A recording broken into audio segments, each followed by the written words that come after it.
tema de la censura en realidad siempre ha estado, ¿no? Medio solapado, aunque en ese sentido de repente estaba más vinculado a los intereses, ¿no? Los intereses de los dueños del cine o los distribuidores de las películas de Hollywood.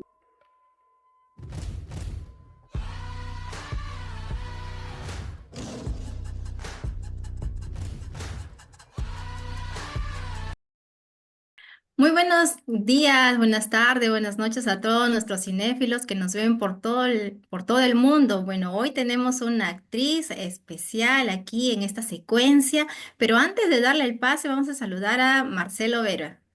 ¿Qué tal, Rey? Buenas tardes, bienvenidos a Nuevos Cinéfilos a esta nueva entrevista. Estamos hoy día conjunto de Lina Trujillo, una destacada actriz de cine peruano con una trayectoria bastante extensa a nivel nacional e internacional. Buenas tardes, señora Irina, ¿cómo está? ¿Cómo se encuentra?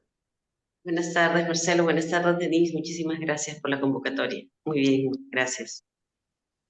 Qué bueno, Liliana. Bueno, nos da mucho gusto verte, en verdad, en pantalla. Sabemos mucho de tu trayectoria, pero bueno, los cinéfilos también quieren saber en qué está Liliana, pero así un poquito vamos haciendo un reencuentro de las cosas que ella ha participado y en el cual también ha sido reconocida como mejor actriz. Y bueno, y después de haber ganado, recordemos un poquito el premio a la mejor actriz en el Festival de Buenos Aires, en el cine de Buenos Aires, como Rosa Chumbe. ¿Cómo ha cambiado para usted la perspectiva del personaje que interpretó?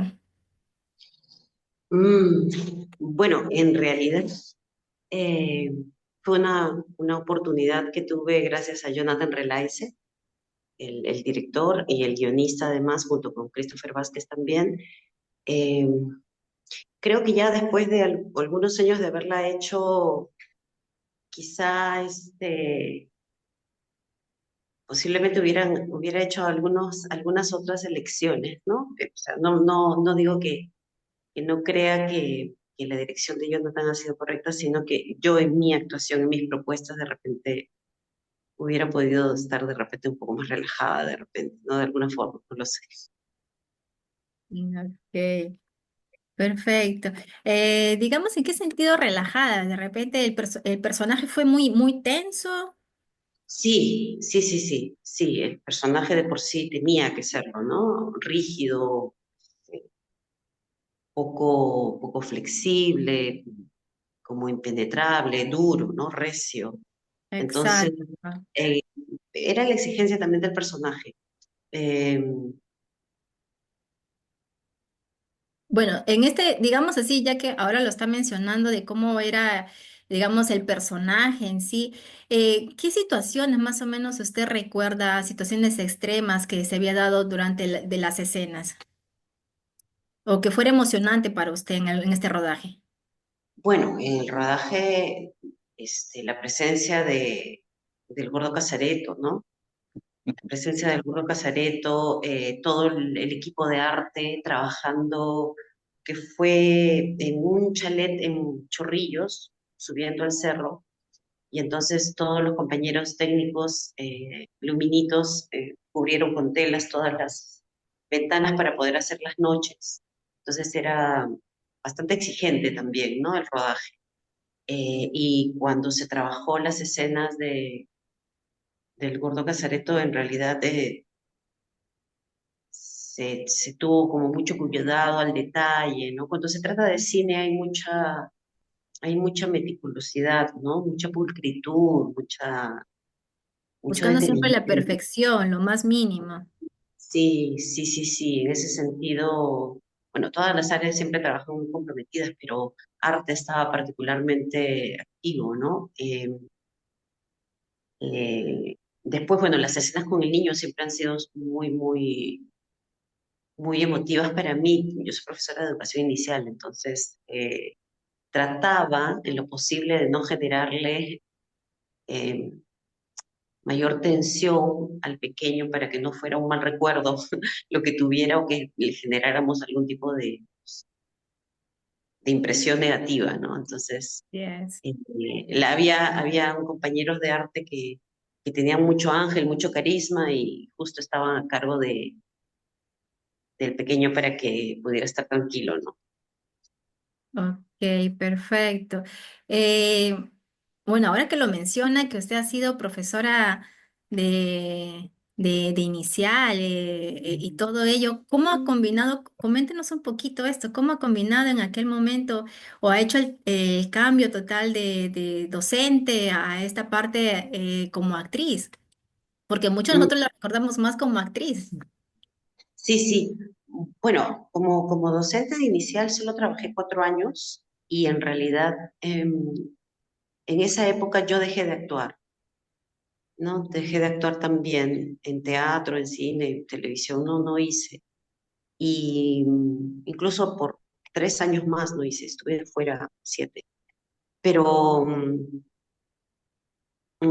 ahora enseño, ¿no? Enseño actuación, parte de lo que aprendí como educadora en la UNIFE, me sirvió para también trasladarlo al tema de la actuación, ¿no? Y poder acompañar a los talleristas o a las personas que están conmigo a transitar este descubrimiento, este proceso. Eh, Cuando hablamos de esta película, Rosa Chumbe retrata de una Lima hostil y dura. Ahora, a años después de su estreno, ¿cree que esa representación sigue vigente o ha percibido cambios en la sociedad limeña? ¿No? Creo que es más drástico el cambio aún, ¿no? El Perú actual, o sea, está peor. El centro de Lima es más caótico ahora porque no hay límites, no hay alcalde. Y lo otro es que la situación de seguridad, de inseguridad también acá, ¿no? Entonces es mucho más grave, mucho más violenta de lo que podía ser en el momento en que rodamos la película, Por ejemplo, cuando la definitivamente. película se estrenó, generó mucha polémica, incluso hay salas no querían proyectarla. Hasta hubo un pequeño boicot, no sé si se recuerda que en Twitter colocaban las primeras filas como que anuladas con el propósito de que pues la película se vaya de salas, ¿no? ¿Cómo tomaron ustedes Discernir. como equipo digamos, este rechazo, este bloqueo, esta forma de limitar el arte peruano? Bueno, es que este tema de la censura en realidad siempre ha estado, ¿no? Medio solapado, aunque en ese sentido de repente estaba más vinculado a los intereses, ¿no? Los intereses de los dueños del cine o los distribuidores de las películas de Hollywood, ¿no? Que son más taquilleras, que generan mucho más ingresos. Eh, Recuerdo que procurábamos a nivel colectivo ponernos de acuerdo y coordinar y cruzar información incluso con otros compañeros cineastas también, ¿no?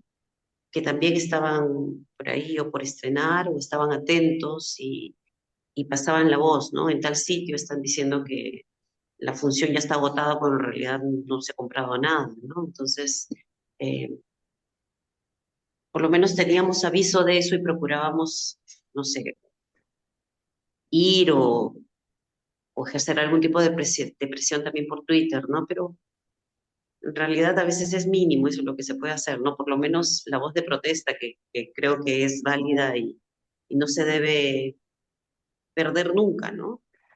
Claro, yo recuerdo mucho que varias personas, me incluyo también, apoyamos la difusión y denunciamos incluso el hecho de este sabotaje que me parece pues inadecuado por una película que sí fue exitosa en mi opinión, que sí realmente valía la pena verla y pues la censura pues me parece que ya es un poco ya prosaica en estos tiempos, ¿no? Censurar una película pues es bastante duro estos días, ¿no? Ya pues algo que ya no debería Sí, pasar, ¿no? Y hay algo importante que claro. de repente los cinéfilos no conocen. Después de Rosa Chumbe, usted grabó en el extranjero. ¿Te acuerdas de la película de Naomi? Sí. Claro, cuénteme esa experiencia. Yo recuerdo que le pregunté por Twitter y me contó que fue algo complicado el casting. ¿Puedes recordarnos ese momento cómo le eligieron, por favor? Sí, lo que pasa es que era un director alemán que había logrado ver Rosa Chumbe en un festival allá Correcto. y entonces me convocó para el casting. Beto Benítez, su compañero actor y director de casting también, me convocó a casting con la protagonista, que era una actriz venezolana que estaba estudiando en Argentina. Y, y por suerte, o, eh, supongo yo que cumplimos los elementos, cumplir los elementos que el director estaba buscando, porque muchas veces los actores no sabemos qué se busca en el casting, ¿no? ¿Qué es específicamente lo que está requiriendo el director? Pero bueno, Eso me llevó a estar un mes allá en Alemania, en Berlín, y básicamente yo rodaba los fines de semana porque rodábamos en un juzgado. El resto de la semana he hecho bastante turismo. Fue una oportunidad. Es Bueno, que el personaje aprovecho. era así, ¿no? Era, más bien era secundario porque la protagonista era mi compañera Scarlett y James. Entonces, ella era la que llevaba más la historia a lo largo de los días y la historia se centraba en un juzgado, ¿no? Entonces, se grababa los sábados y domingos, básicamente. Por ejemplo, Elena, que es el rol que interpreta en esta película, digamos, no es tanto secundario, digamos, es un personaje para mí importante porque logré verla por online, la película, porque Sí. no llegó a Perú y no sé por qué no la proyectaron.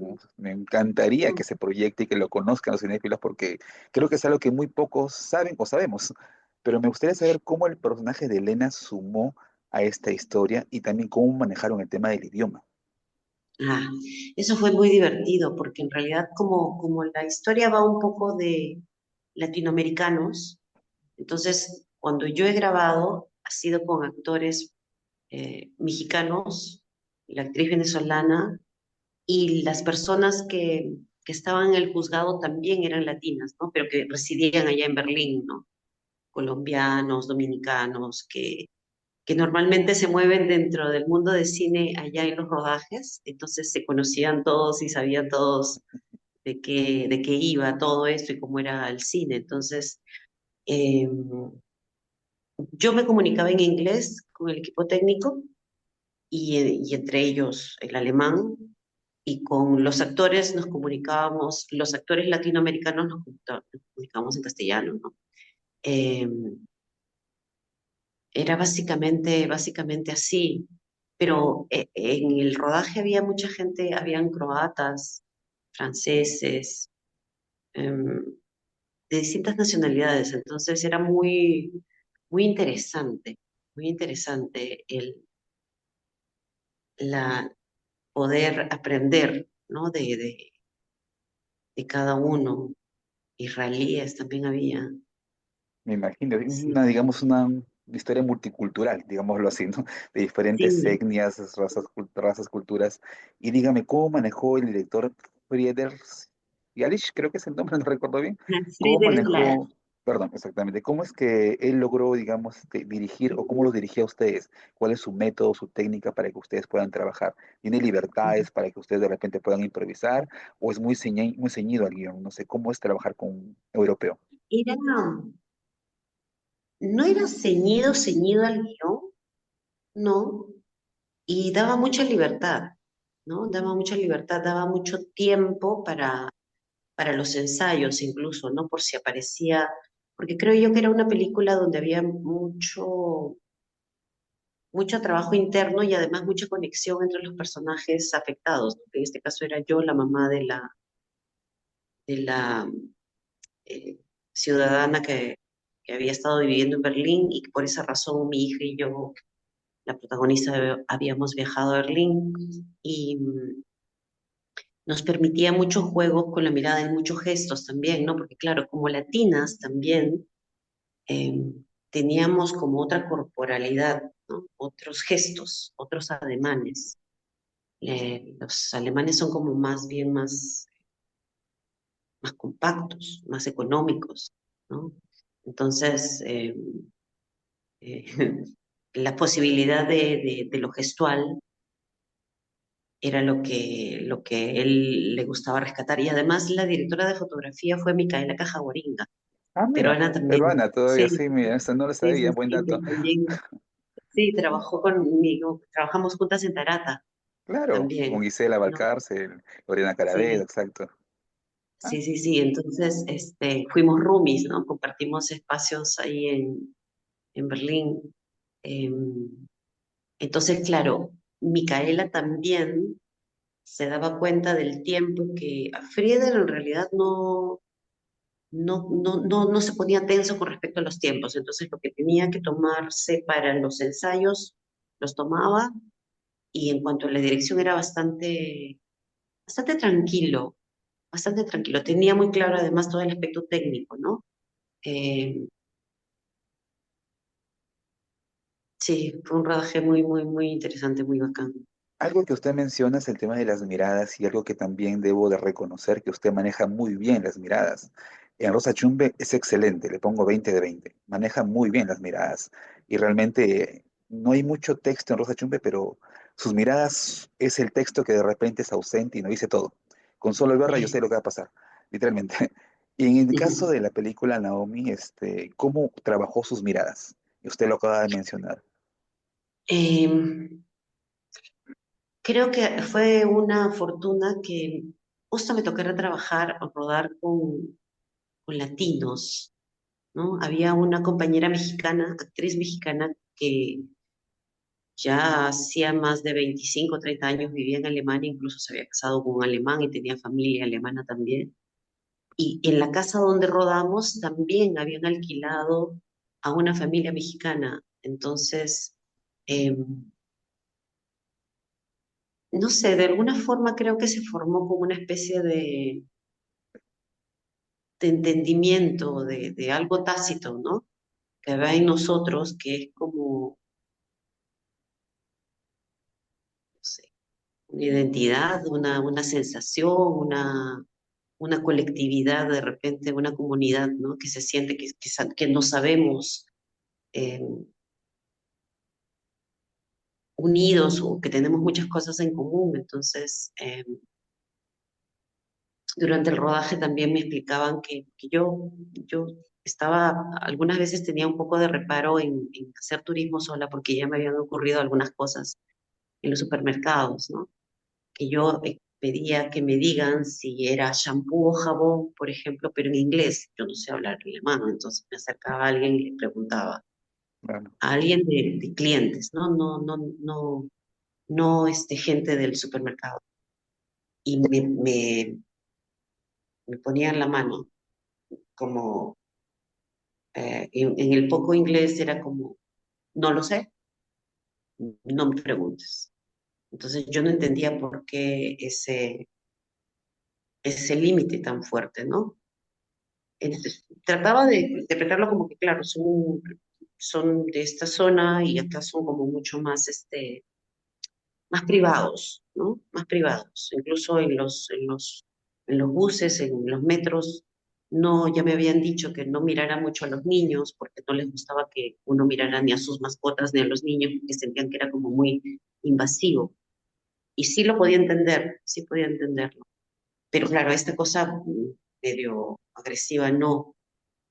Después, los compañeros mexicanos que ya, o sea, que habían nacido allá, pero que tenían padres mexicanos, me explicaban que, bueno, había a veces algunas situaciones de desorden o de robos, ¿no? Que habían ocurrido y que claro. justamente éramos los latinos lo que habíamos cometido. Entonces, por una cuestión de prever, de protegerse, de no saber si me estás queriendo engañar y te estás haciendo pasar por una turista que Claro, no sabe, está pidiendo ayuda, ¿no? Me tienen, dijeron, anda siempre con tu mapa de la ciudad y eso va a ser clarísimo que ya es parte de que eres turista. claro, no Y se si te quieres identifica. hablar mejor en tu idioma y después ya se va a ir soltando un poco. Y sí, sí, sí, surtió efecto.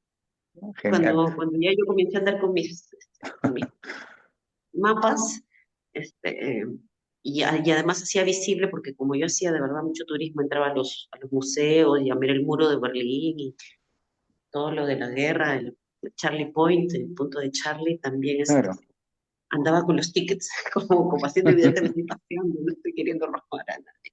Entonces, exacto. sí, Hay, sí, era más sencillo. Mm. hay algo que me gustaría preguntarlo, y nos preguntamos con David también. ¿Por qué no seguir trabajando en el extranjero? ¿Por qué no buscar oportunidades en otros países, hacer castings?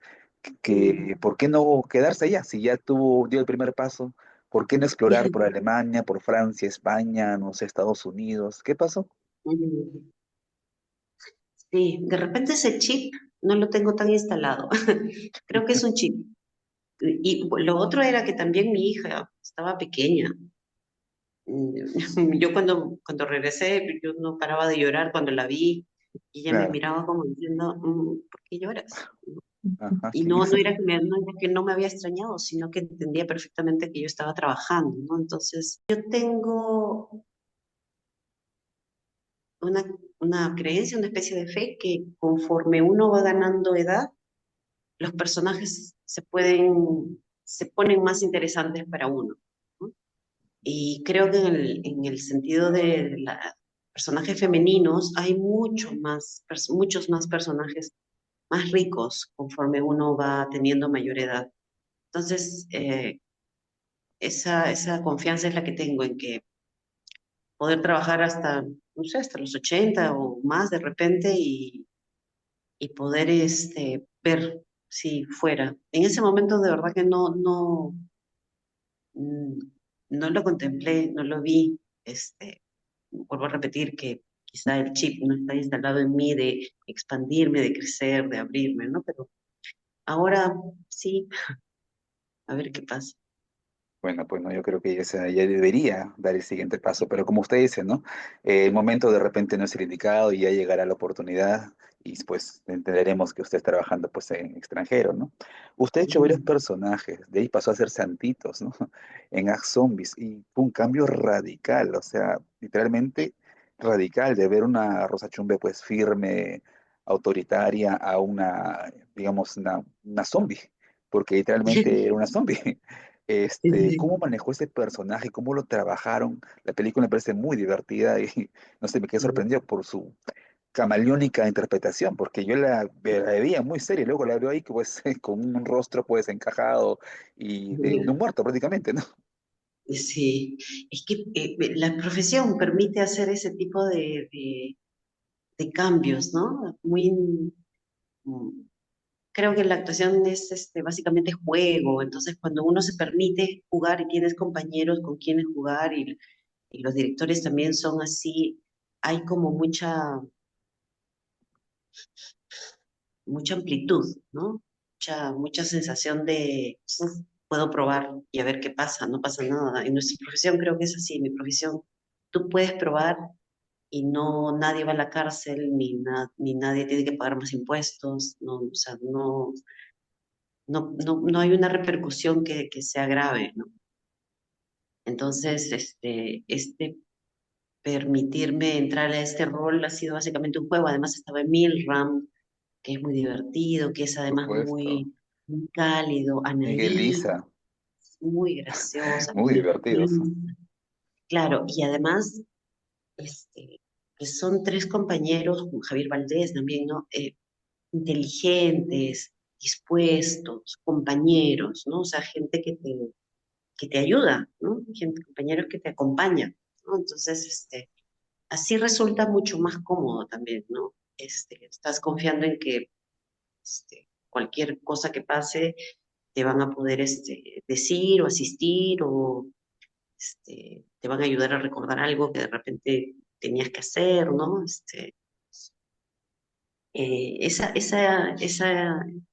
Esa película creo que dio esa posibilidad, ¿no? De esa posibilidad de juego. Sí, Qué lindo saber esta parte de esa experiencia que nos está contando y todos nuestros cinéfilos pues van a estar muy a gusto con esta información que nos da, porque sabemos, vemos nosotros las películas, más no sabemos detrás de lo que se prepara y todo eso. Y mencionando esto, ¿cómo ha sido la experiencia que usted, bueno, ya que tiene trabajando producciones peruanas y también extranjeras, qué diferencias ha encontrado en los métodos de trabajo? Algo que de repente le falte a la parte de la producción peruana, que podría implementarse, digamos, como referencia de estas producciones extranjeras. Mm, mira, yo noté el mismo compromiso. Acá cuando hacemos cine, acá en Perú, yo siento que la gente sabe qué es lo que se está haciendo, ¿no? Está plenamente consciente de que es un privilegio el poder trabajar haciendo cine y de que cada, cada, cada sol cuenta, ¿no? En cuanto al alquiler de los equipos, el alquiler de la locación, el vestuario. Entonces, mm, trabajas de manera muy comprometida con todas las áreas, ¿no? Yo sentí lo mismo allá, el nivel de compromiso, la misma nivel de presión también, ¿no? Porque es un poco, siempre se trabaja un poco contra el tiempo o si no es contra el tiempo, digamos, eh, pactado, ¿no? Como programado, que es lo mismo acá que allá. Por ahí la diferencia más radical podría ser el presupuesto, ¿no? O sea, Mm. el dinero con el que se cuenta, o sea, es Alemania, no es que tampoco haya sido una producción de lujos, pero el hecho de contar con una cultura cinematográfica o con una industria, ahí puede marcar la diferencia, ¿no? El tema de los equipos, aquí a veces por una cuestión de presupuesto los equipos no se arreglan, no se terminan de arreglar y se solucionan con alguna cosa, ¿no? Los compañeros luminitos y camarógrafos son muy capos, tienen una expertise que con una cosita arreglan, ponen y ya está. Y lo arreglaron y hacen funcionar algo que tendría que mandarse a arreglar, pero por falta de presupuesto no se manda a arreglar, ¿no? En cambio allá sí, ¿no? Se mandaba a arreglar y se mandaba a arreglar. O sea, yo decía, ¿se va a arreglar? ¿Se arregla para ahora? Sí. Entonces era como, wow, ¿cómo es? Pero claro, es cierto también que en Alemania hay una industria, ¿no? Aquí no. Entonces las cosas pueden llegar a costar un poco más, ¿no? Eh, en ese sentido, supongo que nuestra creatividad y nuestro sentido del humor nos saca una vez más de los momentos críticos, ¿no? No se sabe cómo, pero se sale, no se sabe cómo. Claro, así es. Eso es detrás de todo, detrás de todo el rodaje. Y digamos, ahora que nos estás mencionando sobre esta experiencia, ¿qué papel, qué personaje de todo, de tu experiencia, de tu carrera artística, es el que más te ha costado difícil de interpretar, digamos, por, no sé, la locación o de repente por el mismo contexto que se manejaba? Mm. En, en enero de este año, ha sido o el año pasado, creo que ya, hicimos Jesús, una película de Mayo Adriansen y Eduardo Adriansen. La locación, una de las locaciones estaba en San Juan, en los cerros, ¿no? Entonces creo que junto con Paloma de Papel pueden ser las películas que más dificultad han significado por el tema del transporte, o sea, del desplazamiento. En Paloma de Papel había que despertarse a las 4 de la mañana para subir al bus y que nos llevara hacia la parte más alta y poder rodar allí, y las condiciones eran duras, ¿no? En el sentido de que hacía mucho frío, cuando hacía frío, hacía mucho frío, bajo cero, este, pero solo en ese sentido. Entonces subir los equipos también era más pesado, ¿no? Pero solo en ese sentido, porque a nivel humano, la localidad, el pueblo, la gente, yo 100% a la producción, ¿no? A lo que Fabricio solicitaba, Fabricio Aguilar para Paloma de Papel. Y después ahora para lo de Eduardo, en realidad nosotros estábamos como visitantes haciendo la historia y alquilaron las locaciones y las condiciones de vida son muy fuertes, muy duras. No hay agua, no hay luz, eh, eh, no hay muchas cajas de material noble, ¿no? Entonces todos son cartones y plásticos y telas. eh, las condiciones de limpieza también, por tanto, no están así como presentes, ¿no? Pero sin embargo, también nuevamente la gente es la que hace que uno se sienta como, como con con el respaldo respectivo para poder trabajar, ¿no? Todos. pero uno se da cuenta, ¿no? Ves a los niños que están desnutridos y ves la pobreza y ves a los jóvenes que regresan de trabajar 11, 11:30, 12, porque hemos grabado de madrugada también, entonces en una zona donde este, la inseguridad es muy alta, ¿no? Es fuerte. Por Entonces, ejemplo, usted creo que habla de personajes, hay uno que recuerdo, bueno, en Coraje. Bueno, es un personaje extra que usted es una terrorista y terrorista, justamente, sí, sí, yo recuerdo esa escena, ¿no? Muy rígida. ¿Cómo fue trabajar con Chicho Durán y esa experiencia de ser terrorista? Interpretar a una terrorista. Porque si hablamos de dificultad, creo que, en mi opinión, creo que mantener una rigidez, una, digamos, prepotencia, pues es que mantiene una persona ese tipo de comportamiento. ¿Cómo lo trabajó y cómo se sintió usted en ese personaje? claro, ahí es otro tipo de dificultad porque es otra energía, ¿no? Cosa como es distante a mí, es otra energía y el nivel de tensión además que manejaban estos personajes porque se sabían buscados también, ¿no? Em, Fue gracioso porque una de las indicaciones que recibimos todos los terroristas después de un primer ensayo fue, no estaban en Miami Vice, porque todos nos poníamos en posición así, Exacto, como sí. bien, bien de película, ¿no? De serie gringa que uno ha visto. Entonces, porque no hay nada registrado con respecto a los ataques de los terroristas, ¿no? O sea, se veía el resultado, pero no se veía nunca cuando los terroristas estaban atacando. Entonces, más o menos, procurábamos que la mirada del director, que es justamente la que sirve en estos momentos, pueda definir más bien cómo iba a ser la calidad del movimiento, ¿no? Qué tanto tendríamos que involucrarnos con poses y no con realmente lo que estaba ocurriendo. Claro, ¿no? Usted ha mencionado Jesús. Esta película aún no se estrena, ¿verdad? Está Sí, todavía en postproducción, ¿no? Y es una sí, primicia porque no la teníamos mapeada. Jesús, ¿ah? Nos ha adelantado algo, sí. imagínense, ¿no? ¿Qué rol interpreta en Jesús? Cuéntenos. ¿Es una película religiosa o es una metáfora solamente el nombre? Sí, es una metáfora, es una metáfora. Soy la mamá del protagonista, que es Claret Kea. Claro, Eh, sí. este, Trata un poco sobre la televisión que busca distraer un poco de lo importante, de lo relevante, eh, y hacen de Claret, que se llama Jesús, como un conductor de un programa que vende humo, ¿no? Un conductor de un programa que vende optimismo y que vende un poco de eslogans espirituales, ¿no? Para distraer un poco de toda la corrupción y del narcotráfico que está ocurriendo en la sociedad, en el país. Mm, Tiene un final trágico, pero es bastante, bastante mezclado con comedia también. una tragicomedia, algo así.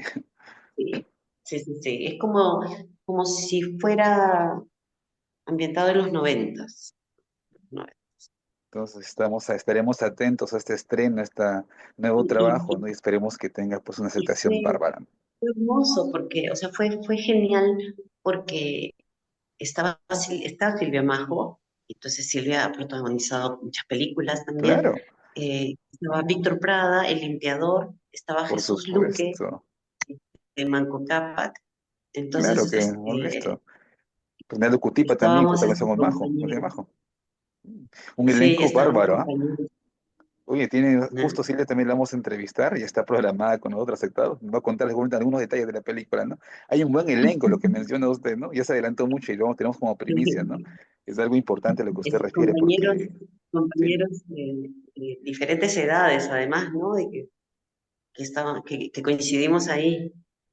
un elenco bárbaro, buenos actores. Supongo que la película va a ser un éxito, así que desde ya lo vamos a apoyar en todo lo que usted haga y todo lo que ustedes hagan también, ¿no? Bueno, el tiempo nos ha sacado Muchas corto gracias. y sé que tiene una carrera muy extensa. Nos encantaría que en otro momento hablemos más de sus otras películas, como Pueblo Viejo, por ejemplo, que nunca se estrenó. De Hans Mato, por ejemplo, que muy pocos lo han visto, muy pocos, y es una película muy Sí. interesante, ¿no?